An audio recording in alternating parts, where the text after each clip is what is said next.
ታማኝ ሰዎች ያፈሰሱት ላብ ፈሶ አይቀርም። ታማኝ ሰዎች ያለቀሱት ለቅሶ ከንቱ አይቀርም። ታማኝ ሰዎች የደከሙት ድካም ያፈሰሱት ጉልበት ከንቱ ሆኖ አይቀርም። እግዚአብሔር አምላክ በዓመቱ መጨረሻ ሂሳብ ያወራርዳል፣ ይከፍላል። የክፍያ ሲዝን አለ፣ የአዝመራ ሲዝን አለ።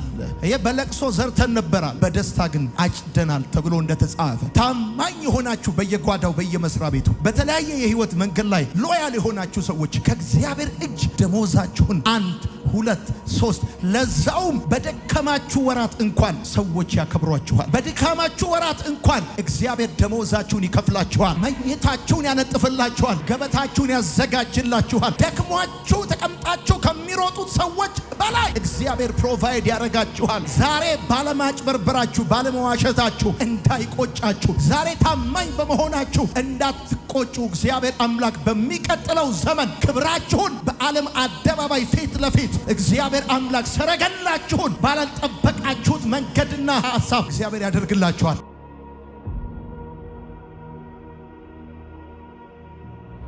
ከንጉስ ዳዊት ሕይወት የምንማረው የመጀመሪያውና አስደናቂው ነገር ምንድነው ሲባል ለትንሽ ነገር ታማኝ ሆነ። እግዚአብሔር ዳዊትን እንደ ልቤ ይለዋል፣ ወንድሙ ደግሞ የልብህን ክፋትና ትዕቢት አውቃለሁ ይለዋል። አያችሁ፣ እግዚአብሔር ስለናንተ የሚለው ሌላ፣ ሰዎች ደግሞ ስለናንተ የሚሉት ሌላ ሊሆን ይችላል። አብሮ አደጉ የአባቱ ልጅ ወንድሙ ችግር ቢቀጥመው ፕሮቴክት ሊያደርገው የሚገባ ታላቅ ወንድሙ፣ ሞዴል ሊሆነው የሚገባ በብዙ መልኩ አብሮት ሊሆን የሚገባ ወንድሙ ዳዊትን ሲያየው በልብ ውስጥ ክፋት ልብ ውስጥ ትዕቢት አያለዋል። እግዚአብሔር ደግሞ ዳዊትን እንደ ልቤ ነዋል፣ እንደውም ጠላቱን በምቹ ስፍራ አግኝቶ በሰላም የሚሸኝ ብሎ ስለ ዳዊት ልብ ይመሰክርለታል። አንድ ሰው ከዳዊት ሕይወት ምን ሊማር ይችላል ሲባል ወዳጆቼ፣ ታማኝነት የራስ በሆነ ነገር አይደለም። ታማኝነት የሚመዘነው የራስ በሆነ ነገር አይደለም። የራስ የሆነ ነገር ጥንቃቄ እንጂ የሚባለው ታማኝነት አይባልም። ታማኝነት በሰው ጉዳይ ነው የሚገለጠው። ሁለተኛው ታማኝነት ደግሞ በብዙ ነገር ሳይሆን በትንሽ ነገር ነው የሚለካው። ዳዊት 40 ዓመት ነው እስራኤልን የመራው። ዳዊት በወጣበት ድል ያደርጋል፣ ያሸንፋል። በዛ ዘመን ከዳዊት ይልቅ ቁመት የነበራቸው፣ ችሎታ የነበራቸው፣ ልምድ የነበራቸው ብዙዎች አሉ።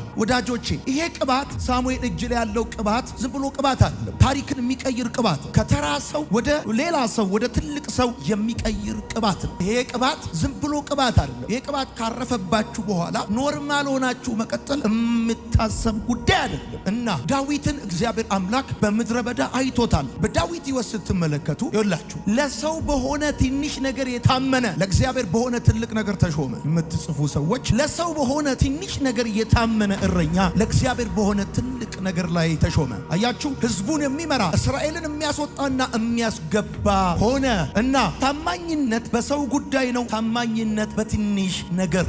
እዚህ መካከልም ሆነ በማርሴል ቴሌቪዥን መልእክቱን የምትሰሙ ሰዎች ምናልባት ሰው ቤት የምትሰሩ፣ ድርጅት ላይ የምትሰሩ፣ የምታገለግሉ ወይም ልዩ ልዩ ኃላፊነት እምነት የተጣለባችሁ ቤተሰቦቻችሁ ጠብቅልኝ፣ ይሄን ስራልኝ፣ ወይም ደግሞ አሰሪዎቻችሁ፣ አለቆቻችሁ በልዩ ልዩ መንገድ እናንተ ጋር እምነት ጥለው አንዳች ነገር የሰጧችሁ ሰዎች እጃችሁ ላይ ያለውን ነገር በልታችሁ ነጋችሁን እንዳትበሉ፣ እጃችሁ ላይ ያለው ነገር አጥፍታችሁ ነጋችሁን እንዳታጠፉ፣ ብርሃናችሁን እንዳታጠፉ አትጠራጠሩ።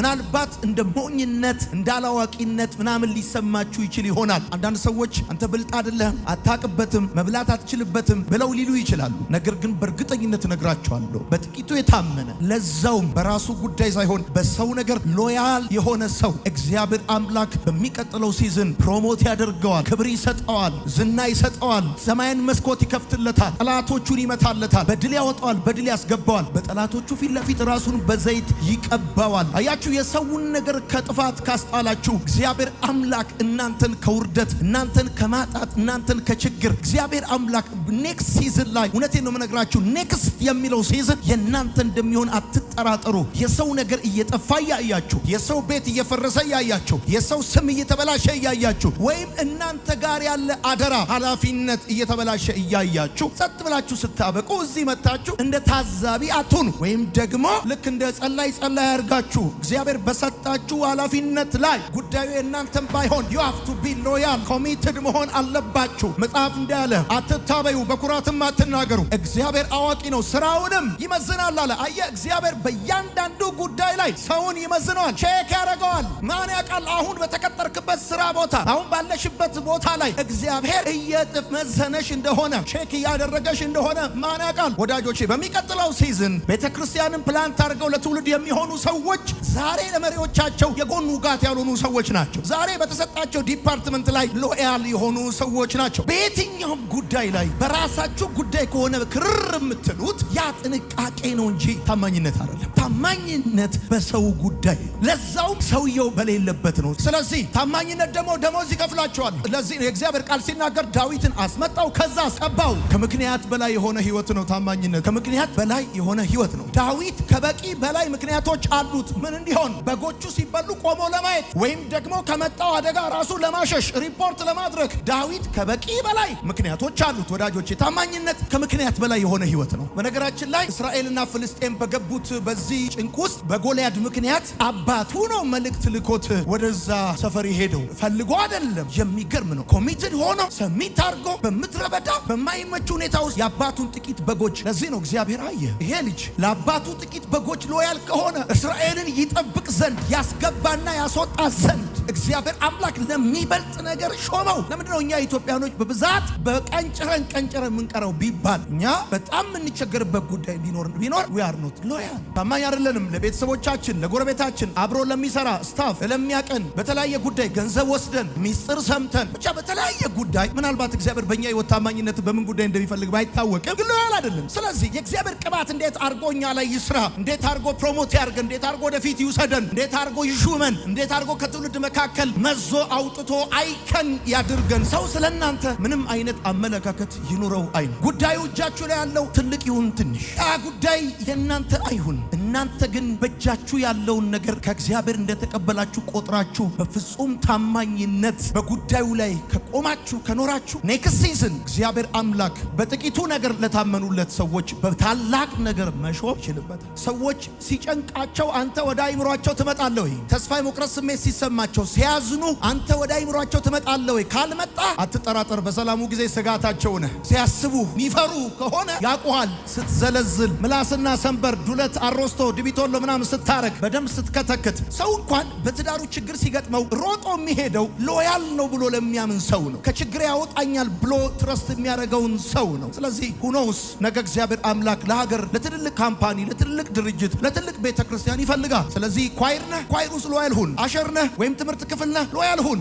በታማኝነት ተመላለስ። ምክንያቱም በዚህ ዘመን ለመጋቢያቸው ሎያል የሚሆኑ ሰዎችን አንድም ፍርፋሪ ለቃሚ የጥቅም ተካፋይ የሚል ታፔል ላይ ለጥፉላቸዋል፣ ሁለትም ደግሞ ከሱ ጋር የሆነ ጉዳይ ስላላት ነው ይባላል። በእኛ ሀገር ጀግንነት፣ በእኛ ሀገር ጉብዝና፣ በእኛ ሀገር የጽድቅ አርበኝነት የሌላውን ቆብ መቅደድ ስለሆነ ክብረ ቢስ ማድረግ ስለሆነ መላጨት ስለሆነ ለዚህ ነው እንደ ትምህርት ቤት ጽድ የተከረከመ እኩል ቁመት ያለ እልፍ ያላለ አንድ አይነት ህይወት ምን ነው። ሎያል ከሆናችሁ ደሞዛችሁ ከሰው እጅ አይደለም ከእግዚአብሔር እጅ 1 2 3 4 5 ተብሎ ይከፈላችሁ። ከዳዊት ህይወት የምታየው ነገር በእግዚአብሔር ላይ ታመን። አንተም እንደ ዳዊት በእግዚአብሔር ላይ ታመን። በየትኛውም ጊዜ በየትኛውም ቦታ ለሚገጥመው ሰልፍ ዳዊት በክንዱ አይታመንም፣ በትናንትና ድሉ አይታመንም፣ በእግዚአብሔር ይታመን ነበረ። ወዳጄ ነገ ከነጎዲያ በሚገጥምህ የትኛውም ሰልፍ እንዳትታወክ፣ የምትታመንበት የታመንክበት አምላክ ክንዱ ብርቱ ነው፣ አይዝልም፣ አይታክትም። ማስተዋሉ በማንም አይመረመርም። ሳኦል ለዳዊት ስለ ጎልያድ ሲነግረው እንደዚህ አሉ። እሱ አለው ከልጅነቱ ጀምሮ ጦረኛ ነበር አሉ። ምን ማለት ነው? አብሮ አደግነን እንደማለት። አንዳንድ ሰው እኮ አይንገር፣ የችግርህን ትልቅነት አይንገር፣ በችግር ማስትሬቱን የያዘ እኮ ነው የሚመስልህ። ከልጅነቱ ጀምሮ አሉ። የት ያውቀዋል? እሱ ጦረኛ ነው፣ አንተስ ልጅ ነህ፣ ገና ብላቴና ነህ። በጣም የሚገርማችሁን ነገር ልንገራችሁ። ዳዊት ይመስለኛል ፎር ደ ፈርስት ታይም ይመስለኛል ከጠላት ሰራዊት ጋር ወታደር ጋር ሲገጥም እሱ ከዚህ በፊት ከአንበሳ ከድብ ጋር ልምድ የለህም አሉ። ወዳጆቼ ልምድ ባይኖራችሁም ስትታዩ በጣም ያነሳችሁ ብትመስሉ፣ እንደውም መጽሐፉ ሲናገር እንደዚህ ነው ብለው ሳኦልን አንተ አለው አንድ ፍሬ ልጅ ነህ። አንብቡት ቃሉን። አንተ አንድ ፍሬ ልጅ ነህ፣ በዛ ላይ ልምድ የለህም። ከዛ ያለው ጉዳይ አንድ ነገር ነው። ቃል በቃል አትችልም። አንብቡት። አትችልም። አትችልም። ሰዎች ስላንተ ያላቸው ምልከታ ምንድን ነው? ትምህርትን አይተው፣ ቁመትን አይተው፣ ኤክስፒሪየንስን አይተው አሁን ያለበትን ሁኔታ አታልፈውም ብለው ሊሉ ይችላል። ግን 100% አንተ እነሱ በሚሉህ ነገር እግዚአብሔር ላይ ያለህን እምነት እንዳትጥል፣ እግዚአብሔር ላይ መደገፍን እንዳትተው፣ ትላንትና ድል የሰጠህ ከጠላት ከመንጋጋ ያዳነ ትላንትና የመራ እግዚአብሔር አምላክ ነው። ይሄን ሲዝን ያሳየ ለነገም ደግሞ መታመን ያለብህ ኢኮኖሚህን አይደለም፣ ዘሮችህን አይደለም፣ ዘመዶችህን አይደለም። እግዚአብሔርን መታመን ድል ይሰጣል። የሚስማማ ሰው ካለ አሜን ይበለኝ። አላውቅም ለስንቶቻችሁ እግዚአብሔር አምላክ መልስ እየሰጣችሁ እንደሆነ አላውቅም። በምን አይነት ሰልፍ ውስጥ እያለፋችሁ እንደሆነ አላውቅም። ምን አይነት ጥያቄ ቤታችሁ ላይ እንዳለ አላውቅም። ከምን ጋር እየተናነቃችሁ እየኖራችሁ እንደሆነ አላውቅም። እግዚአብሔር ግን እያላችሁ ያለው ነገር እንደዚህ ነው። ትላንትናን አሳልፌ እንደሰጠኋችሁ ነገንም አሳልፌ እሰጣችኋለሁ። ትላንት እንደረዳኋችሁ ነገንም እረዳችኋለሁ። ትላንት እንዳገዝኳችሁ ነገንም አግዛችኋለሁ። ትላንት ክረምቱን እንዳሻገርኳችሁ የዚህን ዓመት ክረምት አሻግራችኋለሁ። ይሄን ዓመት የልጆቻችሁን ትምህርት ቤት እንደከፈል የሚቀጥለውንም ዓመት እከፍልላችኋለሁ። እግዚአብሔር ቃል ሲናገር በኤርምያስ መጽሐፍ ምዕራፍ 17 ቁጥር 5 ሲናገር እንደዚህ ይላል። በሥጋ ለባሽ የሚታመን ሥጋ ለባሽን መመኪያ ያደረጋል። በምድረ በዳ እንዳለ ቁጥቋጦ ይሆናል። ጨው በሞላበት ምድረ በዳ እንዳለ ከሰው በሌለበት ምድረ በዳ ይቀመጣል። መልካም ነገር በመጣ ጊዜ አያይም አለ። በእግዚአብሔር የሚታመን ግን መልካም ነገር በመጣ ጊዜ ያያል። ይገርማል። ብዙ ሰዎች ለፍተው መልካም ነገር ሊመጣ ሲል ቀድመው ይሞታሉ። በእግዚአብሔር የሚታመኑ ሰዎች ግን መልካም ነገር በመጣ ጊዜ ማየት ይሆንላቸዋል። እረፍት በመጣ ጊዜ ማረፍ ይሆንላቸዋል። ደስታ በመጣ ጊዜ ደስታ ይሆንላቸዋል። ከደስታችሁ በፊት፣ ከጉብኝታችሁ በፊት፣ ከረፍታችሁ በፊት፣ ከሰላማችሁ በፊት፣ ከክብራችሁ በፊት ቀድማችሁ አትሞቱም። ልክ ነው። የምትሰሩበት ታይም አለ፣ የምትሮጡበት ታይም አለ፣ የምትደክሙበት ታይም አለ። ደግሞ ሌላ ሲዝን አለ። የረፍት ሲዝን የሚባል አለ። እግዚአብሔር ያሳርፋቸዋል። አሜን ይባላል። ሉክ በእግዚአብሔር የማይታመን ሰው መልካም ነገር ሲመጣ አየህ፣ ሲዝን አለ ማለት ነው። መልካም ነገር የሚመጣበት ወቅት አለ። አሁን ክፉ ነገር ከባድ ነገር ውስጥ ካለ ነገ ደግሞ ዛሬ ከብዶ እየኖርክ ሊሆን ይችላል። ነገ ግን ቀሎህ ትኖራለህ። ዛሬ ተጨንቀህ ተጠበህ እየኖርክ ሊሆን ይችላል። እመነኝ፣ እንዲህ እንደተጠበብክና እንደተጨነቅ ህይወት አያበቃም። ደግሞ ቀልል ብሎ የምትኖርበት ዘመን ይመጣል። ያን እግዚአብሔር ስማ፣ እግዚአብሔር እንደ ሀገር እንኳን ዲቫይን ቪዚቴሽን መለኮታዊ ጉብኝት በሀገር ላይ የሚያደርግበት ታይም አለ። በዛ ጊዜ መልካም ነገር በመጣ ጊዜ አይም አለ። በሰው የሚታመነው ሰውዬ መልካም ነገር በመጣ ጊዜ ካላየ፣ በተቃራኒው እግዚአብሔር የሚታመን ሰው መልካም ነገር በመጣ ጊዜ ያያል ማለቱ ነው። ብራዘር፣ ከሰው ጋር መሆን በራሱ በእግዚአብሔር የመታመን ውጤት ነው። ታውቃለህ፣ ሰዎች አብረው ካሉ አብረው ያሉ አንተ ማግኔት ስለሆንክ አትራክት ስለምታደርግ አይደለም፣ ምንም ስለሚስብ አይደለም። በእግዚአብሔር የማይታመን ሰው አለ ሰው በሌለበት በደረቅ ምድረ በዳ ጨው ባለበት በዛ ይቀመጣል። ሀብታምን ብትሆን እኮ ሰው ባለበት ስትሆን ነው እንጂ ሰሃራ በረሃ ላይ ሀብታም ብትሆን ምን ያደርግልሃል? ቢያንስ አጠገብ ሆነው እርሶ እኮ ሀብታም ኖት የሚሉ ሰዎች ያስፈልጓል። የሚያጣጡ ሰዎች ያስፈልጋሉ። አብረው የሚያባሉ ያዘዝከውን ምግብ የሚያባሉ ሰዎች ያስፈልጋሉ። እስቲ ያዝ አንተም ያዝ ለኔ ማምጣ አብረው የሚያቋርጡ ከሰው ጋር መሆን ሄሎ የሚደውልልህ ሰው ማግኘት የእግዚአብሔር አብሮነት ውጤት ነው። ታውቃለህ፣ የሚደውልልህ በእግዚአብሔር የመታመን ውጤት ሰው አብሮክ እንዲሆን ያደርጋል። እንግዲህ ሰው ቤት ሰርቶ ሲጨርስ ነገር አልጋ ባልጋ ሲሆንለት፣ ሲቀናለት፣ ቀን ሲወጣለት እንደ ሰንባምቦሳ ሊፈነድቅ ይችላል። ከፊት ይቀመጣል፣ ቀሚስ ያሰፋል፣ ኩታ ይደርባል። ሲሆን ሲሳካ ሲቀናለት። ዳዊትን በጣም ዩኒክ የሚያደርገው በጣም ልዩ የሚያደርገው አምልኮን በተመለከተ ዳዊት ሲዝኑ ቆንጆ ሲሆን ሁኔታዎች ሲስተካከሉ ብቻ አይደለም፣ በማይመች ሁኔታ ውስጥ እንኳን ሳይቀር እግዚአብሔርን ያመልካል፣ እግዚአብሔርን ያመሰግናል። እግዚአብሔርን አለ ሁልጊዜ እባርከዋል። ከዛስ ምስጋናውም ዘወትር በአፌ ነው። በማንኛውም ሁኔታ ውስጥ እባርከዋለሁ። ምስጋናው ዘወትር በአፌ ነው። ታንክ ዩ ሎርድ ጂሰስ። አመሰግናለሁ የኔ ጌታ፣ እባርካለሁ የኔ ጌታ። ሰልፍ ውስጥ ሆኖ እግዚአብሔርን ያመሰግናል። እያጣ ያመሰግናል፣ እየቸገረው ያመሰግናል። ጫካ ለጫካ ዱር ለዱር የሄደ አብረውት ያሉ ጠቅላላ ወንጀለኛ በመንግስት ቴሌቪዥን ተፈላጊ የሆኑ ጠቅላላ ትዝ ካላችሁ ከናባል የልመና እንጀራ እንደተቀበለ ዳዊት የልመና እንጀራ እየበላ ሁሉ ያመሰግነው ነበር በማንኛውም ሁኔታ ውስጥ። ዛሬ እኛ ነገራችንን ሰርቶት መንገዳችንን አቅንቶት ማምለክ መዘመር የሚከብደን ሰዎች ብዙዎች ነን። የጤናችን ተጠብቆ ሰላማችን ተጠብቆ ግራና ቀኝ ጎረቤት ሳይነካን በብዙ ክብር ውስጥ ሆነን፣ ዳዊት ግን የሚገርም ነው እግዚአብሔርን በመከራ ውስጥ ሆኖ በሰልፍ ውስጥ ሆኖ ያመሰግነዋል። ወዳጆቼ ሁልጊዜ እናገራል፣ ድምፅ ስላለ መዘመር የገቢ ምንጭ ሊሆን ይችላል። በመከራ ውስጥ መዘመር ግን ክርስትና ነው። በልባችሁ ተቀኙለት፣ አመስግኑት ይህን ጌታ፣ ባርኩት ይህን ጌታ። ከሁኔታው በላይ ከሰልፉ በላይ ከተግዳሮቱ በላይ የምትሄዱት እየዘመራችሁ ስለሆነ ተቀኙለት። በአዲስ ቅኔ በአዲስ መዝሙር ዝም ብላችሁ የሊሊን ብቻ የቤቲን ብቻ ወይ የመስፍንን ብቻ ወይ የተከስተን ብቻ ድገሙት አይደለም የተባላችሁት። ቤት መታ አልመታ፣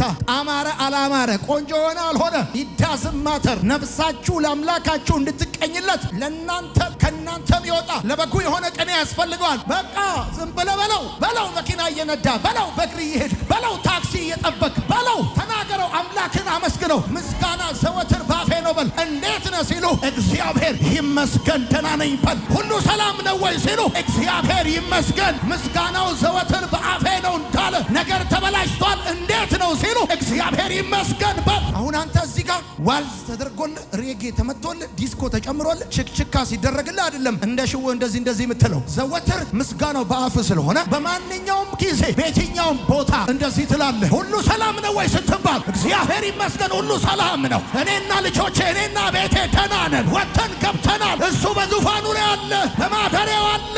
የሚሰማኝ ሰው ካለ አሜን ይበለኝ። እኔ ዛሬ ይህን ቃል እያካፈልኩ ነገ ወጥተህ ይህንን ስታደርግ ድል በእጅ ይገባል። ድል በእጅ ይገባል። ሰልፉ ወደ ድል ይቀየራል። ምስጋና የሚገባውን እግዚአብሔርን ጠራል። ከጠላቶች አየህ፣ ዳዊት ውለታውን አይረሳም። እግዚአብሔር አለቴ አምባዬ መድኃኒቴ ከማን ባዳነው ጊዜ ከሳኦል እጅና ከጠላቶቹ እጅ ሁሉ ባዳነው ቀን እግዚአብሔር በረዳ ቀን በፈወሰ ቀን የሥራ በር በከፈተል ቀን የጀመርከውን ባስጨረሰ ቀን በጠላቶች ፊት ለፊት ዘይት ራስን በቀባ ቀን በጎበኘ ቀን በዛን ቀን ውለታውን አትርሳ ያደረገልህ። ታውቃላችሁ የኛ ሀገር ሰዎች ሲናገሩ እንደዚህ ይላል፣ አንገት ለመብላት ብቻ ሳይሆን ዞሮ ለማየትም ያገለግላል ይላል። ስለዚህ ወደ ኋላ እየሄድክ እያስታወስክ እግዚአብሔር ያደረገልህ። እግዚአብሔር ካልተቀላቀለው ቀስት ነው ዳዊትን ያዳነው። ውለታውን አይረሳም። በገና እየደረደረ ሀገር ሰላም ነው ብሎ ሙዚቃ እየተጫወተ ድንገት የቅናት መንፈስ ቢመጣበት ቀስቱን ቢወረውረው ካልተቀላቀለው ቀስት እግዚአብሔር ታደገው። ስንቶቻችሁ ናችሁ ካልተቀላቀላችሁት ቀስት የዳናችሁት? በቀን ከተቆፈረላችሁ ጉድጓድ በሌሊት ያመለጣችሁ? ስንቶቻችሁ ናችሁ በቃ የተባለው ነገራችሁ የተቀጠለ? ስንቶቻችሁ ናችሁ ታሪካችሁ እንደ አዲስ እያለመለመው ያለ? በእናንተና አለቀ በተባለ በእናንተና በሞት መካከል አንድ እርምጃ ቀረ በተባለ ጊዜ ደርሶ ጣልቃ ገብቶ ከሞት የታደጋችሁ ሜዲካል ሪከርዳችሁን ያስተካከለ ታሪካችሁን የቀየረ ስንቶቻችሁ ናችሁ እዚህ ቤት ውስጥ? ውለታውን እንዳትረሱ ቸርነቱን ደግነቱን እንዳትረሱ የተረዳው ሰው ነኝ። ልክደው የማልችለው የደግነት አሻራ የምህረት አሻራ ካፈር ከትቢያ የተነሳው ሰው ነኝ ብየዋለሁ እግዚአብሔርን። አሁን ባቆም አለብኝ እንጂ የለብህም። የተደረገልኝ ይበልጣል። ውለታ ብዙ ፈጽሞ ይሄን አረሳ። እንደውም በቀደም ማስታወሻ ደብተሬ ጻፍኩ፣ ምናልባት ከሞትኩ እዛ መቃብሬ ላይ እግዚአብሔር ቸርነት ያደረገለት አንድ ሰው እዚህ ያለ እንዲባልልኝ የተረዳ ሰው የታገዘ ሰው አቅም ጉልበት የሆነው ሰው ውለታውን እንዳትረሱ። እንደ ንጉሥ ዳዊት ለሌሎች ምህረት አድርግ። ስለ ዮናታን ስል ቸርነት የማደርግለት ብቻ አይደለም ያለ፣ ስለ ዮናታን ስል የእግዚአብሔርን ቸርነት የማደርግለት ከሳኦል ቤት አንድ ሰው አለና እግዚአብሔር ቀን ባወጣልህ ጊዜ፣ እግዚአብሔር እንጀራ ባበላህ ጊዜ፣ እግዚአብሔር በረዳህ ጊዜ፣ ባገዘ ጊዜ ለሌሎች ምህረት አድርግ። እንደ ዳዊት የኃይል ሚዛን ወደ አንተ በዞረ ጊዜ፣ በጠላትህ ላይ እንደወደድክ የማድረግ እድሉም አቅሙም ባገኘህ ጊዜ የገፋህን ለመጣል የመታህን ለማቁሰል ያሳዘነህን ለመስበር እድሉ በእጅህ በገባ ጊዜ በዛን ጊዜ ለሌሎች ምህረት አድርግ። ዳዊት የሚገርም ነው። ሳኦል የልመና እንጀራ እንዲበላ አድርጎታል። በሞትና በእኔ መካከል አንድ እርምጃ ቀረ እስኪል ድረስ አስጨንቆታል። ግን ሳኦል በሞተ ጊዜ ዳዊት አለቀሰ። እናንተ የእስራኤል ቆነጃጅት ወርቀ ዘቦ ያለብሳችሁ ለነበረ ሳኦል አልቅሱለት። ዮናታንና ሳኦል እንደ ንስር ፈጣን እንደ አንበሳም ብርቱ ናቸው። ኃያላን እንዴት ወደቀዋል! እንዴት ወደቁ! እናንተ የጊልቦአ ተራሮች ጠላ ይውረድባችኋል። አየህ፣ የሳኦል ሞት በተነገረው ጊዜ ዳዊት ፌሽታ አላደረገም፣ አዘነ። ምህረት የሚያደርግ ሰው ነው ዳዊት በፍጹም። ልክ እንደ ንጉሥ ዳዊት በእግዚአብሔር ተስፋ አትቁረጥ። እግዚአብሔር ይታመናል እንጂ አይጠረጠርም። እግዚአብሔር ይደገፉታል እንጂ አይሰበርም። እግዚአብሔር ይደበቁበታል እንጂ ፈጽሞ እሱ አያጋልጥም። እግዚአብሔር የሚቀጣበት በትር ብቻ ሳይሆን ያለው የሚያስጠጋበት ምርኩዝ አለው። ያስ አድርጎ ሳብ ያደርጋቸዋል ወደ ቅፉ ወደ ራሱ። በእግዚአብሔር ተስፋ እንዳትቆርጡ። አሁን የቆየ የዘገየ ሲመስላችሁ እንዳትቆርጡ። ይችልበታል እሱ ደግሞ። በነገራችን ላይ ከሰራ ኖርማል አሰራር አይሰራም። አውት ኦፍ ናቹራል ሎ ስለሚሰራ በተለመደ መልኩ አይደለም የሚሰራው። የሰው ሁሉ በሚገዛበት ዘመን ካልገዛ እመነኝ በሚሸጥበት ዘመን ትገዛ። እንደ ዳዊት ቃሉን ሜዲቴት አርግ፣ ተማር፣ ተናገረው። ዳዊት ቃሉን ይናገራል። ማንም ቢናገር እንደ እግዚአብሔር ቃል ይናገር እንደሚል ተናገረው ቃሉ። ከዛ ለቃሉ ዲተርሚኔሽን ይኑር፣ ቁርጠኝነት ይኑር። በእግዚአብሔር ቃል ጉዳይ ዶንት ኮምፕሮማይዝ እንዳታረግ። መጽሐፍ ሲናገር እንደዛ ነው። የእግዚአብሔር እጅ በእኔ ላይ መጣች፣ ነፋስም የለም ደመናም የለም። በነብዩ ላይ እኮ ነው የመጣችው እጁ። ይሄ ሸለቆዋል በውሃ ይሞላል። እኔ ባረኳችሁ በጌታ በኢየሱስ ክርስቶስም ጎዶሏችሁ ይሞላል። የእግዚአብሔር በረከት በሚቀጥለው ሳምንት አሳዷችሁ ቤታችሁ ይገባል።